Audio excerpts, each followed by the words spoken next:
Il nous est tous arrivé d'avoir l'impression d'être décalés et de se sentir bizarre. Cela a souvent été notre cas. Nous, c'est Sophia et Alexandra. Bienvenue dans Dis, est-ce que c'est normal? Un podcast où toutes les singularités ont leur place.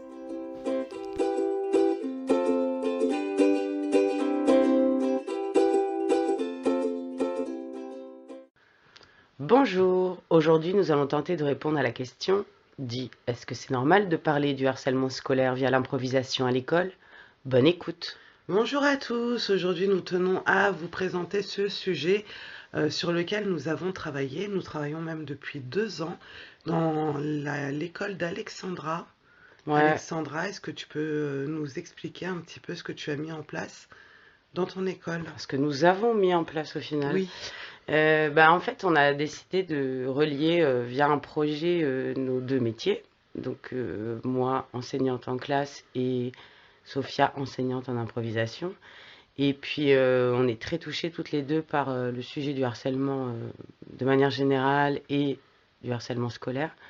Et en fait, on s'est demandé, lors de nos grandes discussions, si l'improvisation ne pouvait pas aider les enfants, en fait, à non pas empêcher tout harcèlement scolaire, parce que ça, c'est compliqué, mais en tout cas, leur donner des armes pour pouvoir se défendre et éviter de se retrouver dans la position du harcelé. oui, et comprendre aussi ce que ça veut dire.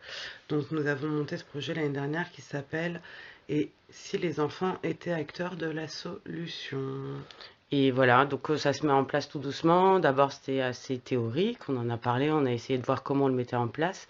Et là, ça fait 2 ans, en fait, qu'on le met dans ma classe, mais aussi dans d'autres classes.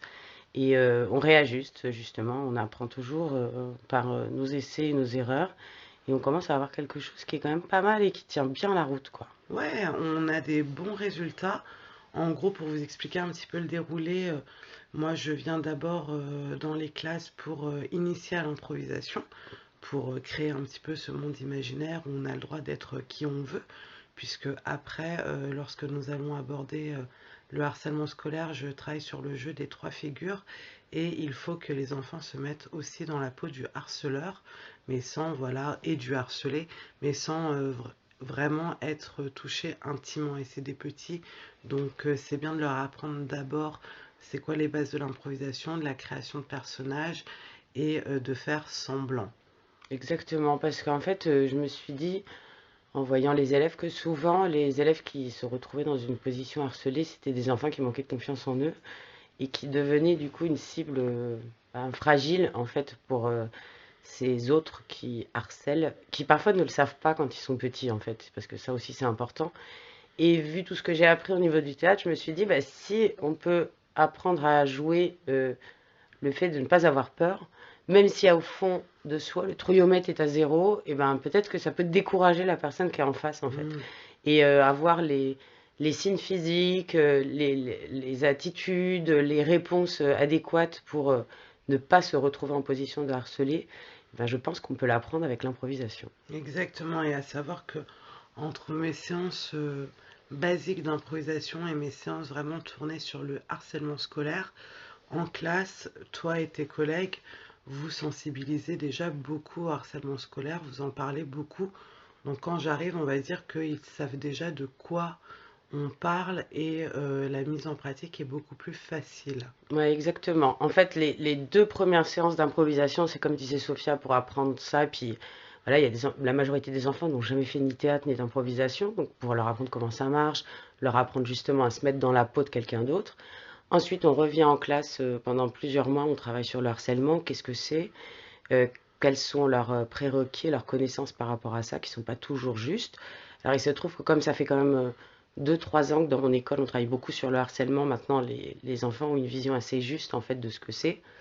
Et on lit des albums, on fait des affiches, enfin il se passe quand même beaucoup beaucoup de choses.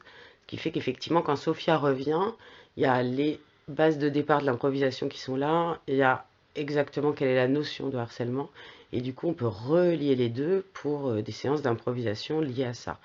Ce qui est important, c'est que moi je pense en tout cas que les enfants quand ils sont petits, il n'y a pas une vraie conscience forcément d'être harceleur ou harcelé. Et le but, c'est d'essayer de clarifier tout ça pour pas que ça s'installe plus tard, notamment à l'adolescence.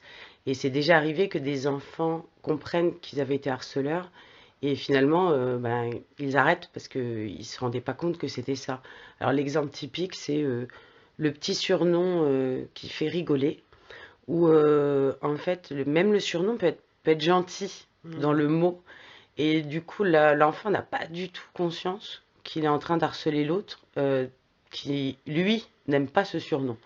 Et donc, ça se passe à travers un peu de rire, à travers un surnom mignon, etc. Et pour eux, il n'y a pas de notion méchante, en fait, à ce moment-là. Sauf que déjà, c'est leur apprendre que, ben non, ça c'est non, en fait.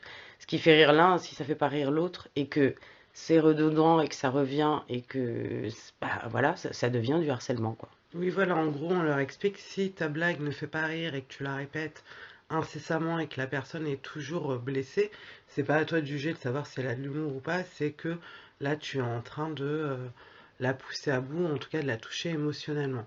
Et ce qui est drôle quand on fait les mises en situation, donc les jeux de rôle de harceleur, harcelé et témoin, par rapport au jeu des trois figures, comme je l'expliquais, c'est que il y en a, après ils sont petits, qui disent ah mais c'est trop drôle d'être harceleur et qui se rendent compte qu'ils le font Mm. mais qui prenaient pas la mesure de l'impact que ça avait pour les autres.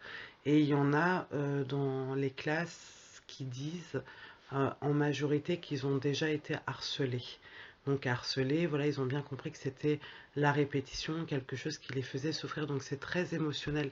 Ils vont pas mettre de mots pratiques, genre on m'a poussé, on m'a fait ci, on m'a fait ça, on va plutôt dire j'ai été triste ou là j'ai été content parce que la personne elle a pleuré. Ça va être plus vraiment très émotionnel la notion de harcèlement chez les petits. On parle de CE1, Ouais, CE2. ouais. Là, pour le coup, ouais, CE1, CP, CE1, CE2. Et ouais, et puis faire le distinguo entre un enfant qui embête une fois ou deux fois même dans la même journée et que là-dessus, ils ne mettent pas non plus le mot harcèlement. C'est-à-dire qu'on peut très bien tomber aussi sur quelqu'un d'extrêmement pénible en face, qui a une mauvaise journée et qui vient nous saouler. Et pour autant, ça va pas recommencer le lendemain, ou etc. Et du coup, vraiment faire la nuance parce qu'on entend vraiment harceler aussi à tout bout de champ Hmm. et parfois trop. Voilà. Et ça me tient à cœur en fait qu'il fasse vraiment ce distinguo entre l'enfant qui est pénible et qui embête et l'enfant qui harcèle. Et parce que des fois, bah voilà, on peut avoir un coup de mou, on peut ne pas être de bonne humeur. On sait très bien que la majorité des gens, quand ça va pas, ils se vengent un peu sur les autres, sans pour autant que ce soit rentrer dans la spirale du harcèlement. Et puis il y a tout le travail aussi sur les témoins en fait qui est super Oui, important. Et pour le coup, c'est assez drôle lors des scènes d'improvisation de voir comment les témoins réagissent en fait. Et voilà, c'est surtout aussi comprendre que certaines situations, quand on les voit, eh ben, ça doit faire tiquer. Et il y a peut-être quelque chose à faire, il y a peut-être quelque chose à prévenir un adulte ou alors même parler aux enfants directement. Parce que moi j'aime bien aussi quand ils arrivent à régler aussi leurs problèmes entre eux et du coup leur donner les armes pour pouvoir défendre les autres aussi.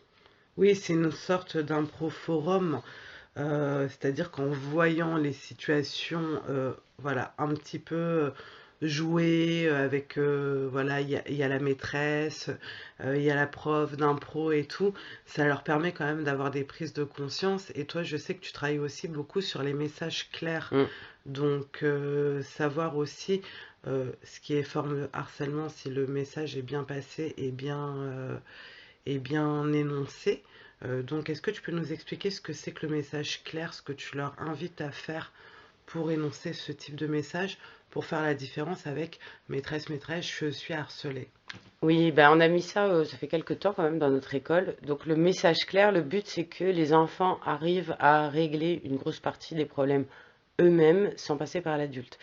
Et donc en fait le principe c'est que quand il y a un enfant qui se sent embêté par un autre, il va le voir, il lui demande de l'écouter parce qu'il va lui faire un message clair. Il le dit dans ces termes-là. Mhm, L'autre est, entre guillemets, obligé d'écouter. mhm, Voilà. On impose le fait que quand on arrive en disant je vais te faire un message clair, on est obligé d'être à l'écoute. L'enfant dit ce qui s'est passé, ce qu'il a ressenti mhm, et ce qu'il aimerait pour la suite. mhm, Et donc, dans beaucoup de cas, en fait, ça se règle. C'est-à-dire que l'autre entend que la personne a été touchée Et souvent, ça se règle en disant oui, ok, pardon, excuse-moi. Puis on repart sur d'autres choses, comme beaucoup de petits soucis d'enfants qui se règlent assez vite.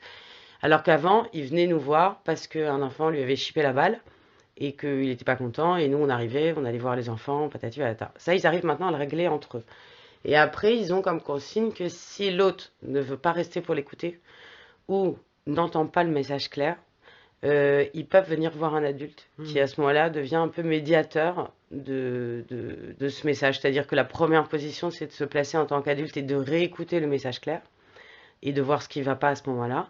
Parfois, bah, c'est pareil, ça suffit. Le fait qu'on soit posé à côté, l'autre écoute le message clair. Parfois, c'est pas suffisant. Et donc, en ce moment-là, l'adulte prend le relais et a une discussion avec l'enfant qui n'entend pas le message clair pour voir pourquoi il réagit comme ça, pourquoi il veut pas entendre et pourquoi il n'est pas d'accord. Mais c'est une manière déjà de les outiller, d'apprendre à se défendre en fait vis-à-vis des autres sans utiliser les pieds et les Hmm. mains, mais les mots. Parce que j'insiste beaucoup sur le fait que si on a des mots, c'est ce qui nous différencie aussi des animaux, qui sont obligés de donner un coup de patte ou un coup de griffe ou un coup de croc quand ils sont pas contents et qu'ils se sentent agressés, c'est que les mots peuvent être utilisés pour expliquer ce qu'on a subi, ce qu'on ressent. Et c'est important pour la suite. Et puis, il y a des enfants un peu timides, ça leur apprend aussi à avoir confiance en eux et à aller À voir les autres, quoi. communiquer.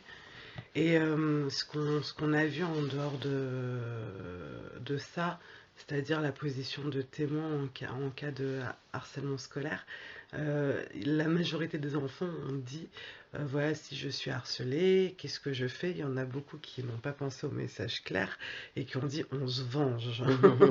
Et donc là, il a fallu réexpliquer que si tu te venges d'un harceleur, tu deviens à nouveau toi aussi harceleur. Et le rôle de témoin, c'est de dénoncer ce qui se passe. Alors, il y a peu d'enfants qui disaient, bon, moi, je vais aller le faire tout seul, je vais aller voir les harceleurs et je vais prendre position. Mais on se rendait compte dans les exercices qu'on a fait que finalement, ça pouvait se retourner contre eux et que les harceleurs pouvaient prendre à partie les témoins puisqu'ils avaient osé. Donc, on a toujours mis en pratique qu'il fallait quand même à la fin aller voir un adulte qui les écoute en tant que témoin pour rétablir la vérité.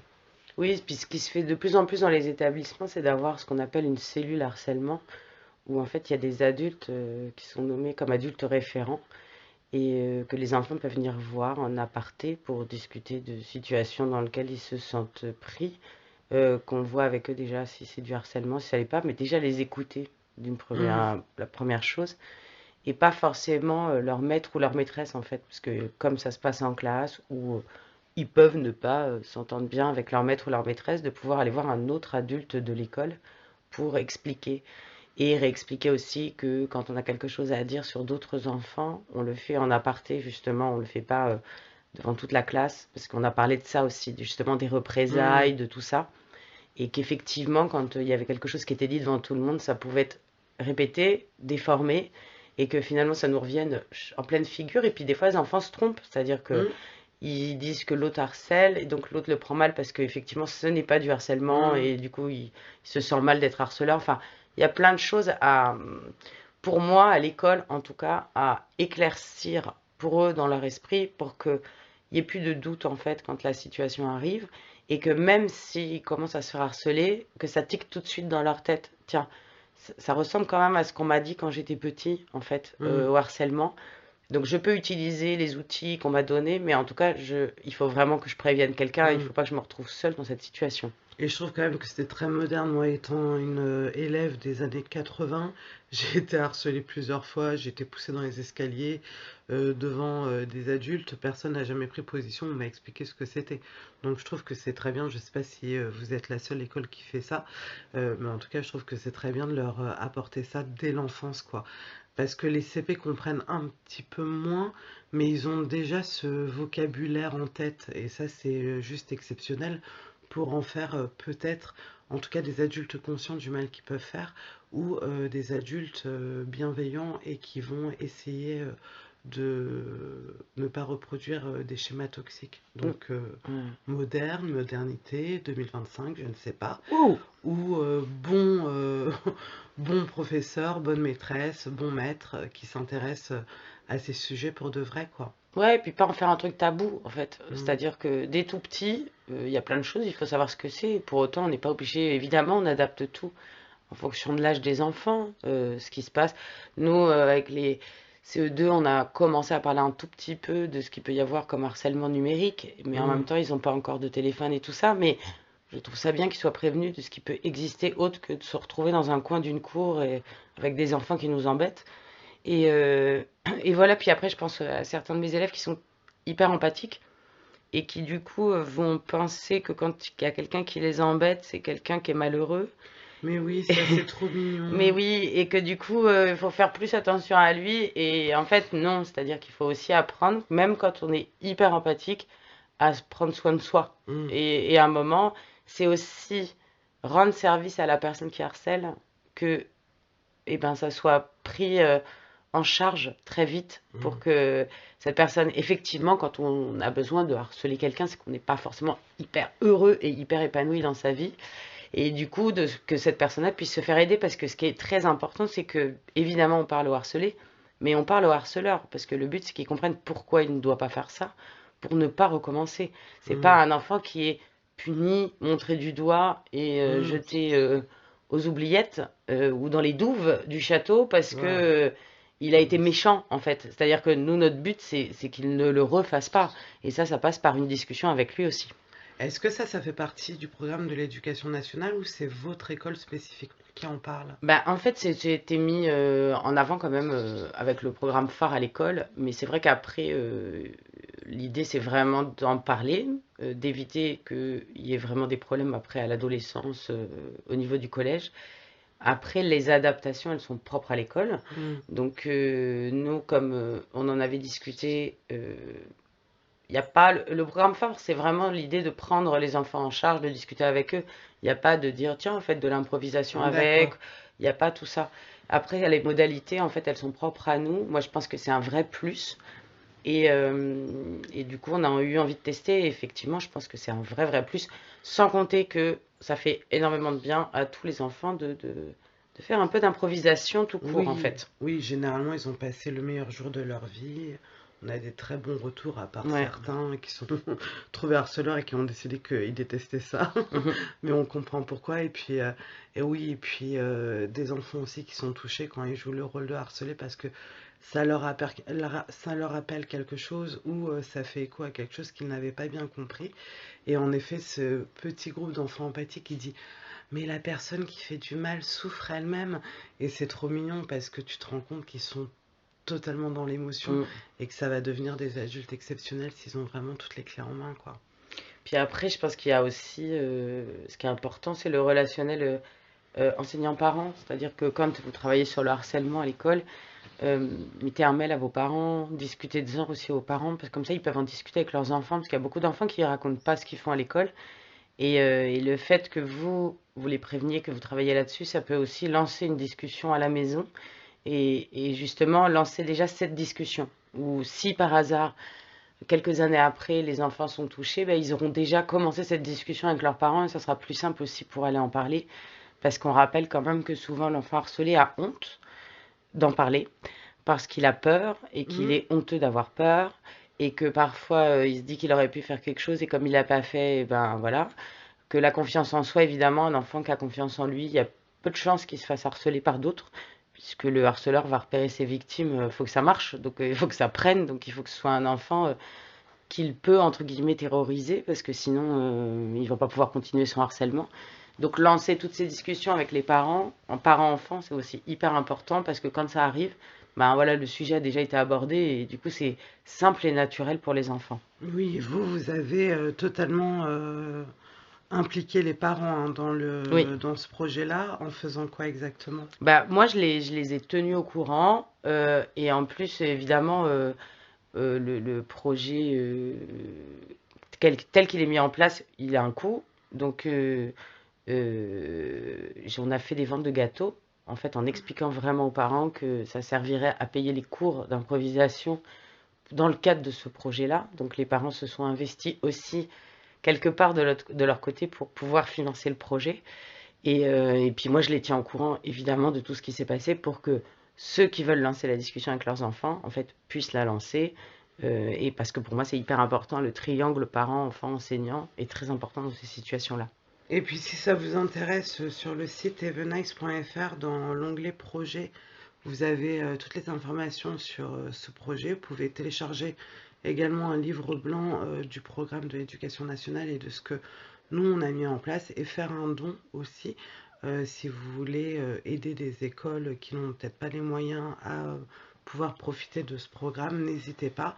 Et si vous-même dans votre école vous voulez mettre en place quelque chose, on peut aussi en discuter via Dis est-ce que c'est normal ou Evenice. Oui, n'hésitez pas à contacter Sophia sur son site ou moi et on pourra vous expliquer comment c'est mis en place dans les écoles, combien ça coûte aussi et de voir comment ça peut se financer. Et en tout cas, ça fait 2 ans pour ma part dans la classe, dont des élèves qui l'ont fait 2 ans, puisqu'il y a Mhm, des élèves que j'ai suivis et compris autant de plaisir la deuxième année que la mhm. première. Et parfois, justement, même la deuxième année, ben, on en récolte encore plus de fruits de ce qu'on a fait la première année. Donc pour moi, évidemment, ça devrait s'étendre à une école entière pour qu'ils Mhm. les aient tous les ans et que vraiment ça s'affine dans la manière de réagir, dans la manière de jouer. Mais n'hésitez pas à regarder le site d'Evenice et pouvoir mettre ça en place dans votre école. Et aussi sur le blog, vous avez des exercices pratiques pour Ouais, l'initiation à l'improvisation. Si vous voulez déjà tester, de savoir à quoi ressemble l'improvisation et comment réagissent vos élèves, sur le blog Improvisation et mm, enfants, mm. vous avez une tonne d'exos. Voilà. Et puis nous, le projet se compose de 4 séances d'improvisation à l'école, Oui, mais tout est adaptable. C'est-à-dire qu'il pourrait y avoir juste une séance payée de rencontre avec Sophia qui va expliquer comment mettre l'improvisation en place dans vos classes si vous voulez le faire tout au long de l'année. Enfin, il y a plein de choses qui peuvent exister en fait. Donc, mais ça, venez en discuter avec nous, n'hésitez pas. exactement. Dis Alexandra, est-ce que c'est normal de parler harcèlement scolaire via la... Via l'improvisation, Sophia? Je vais la refaire. Dis Alexandra, est-ce que c'est normal de parler harcèlement scolaire via l'improvisation à l'école? Bien sûr que c'est normal et c'est surtout nécessaire pour permettre à ces enfants d'être des adolescents épanouis, heureux et pas harcelés ni harceleurs. Voilà, n'hésitez pas si vous avez besoin d'informations, nous vous les donnerons avec plaisir. À bientôt. À bientôt!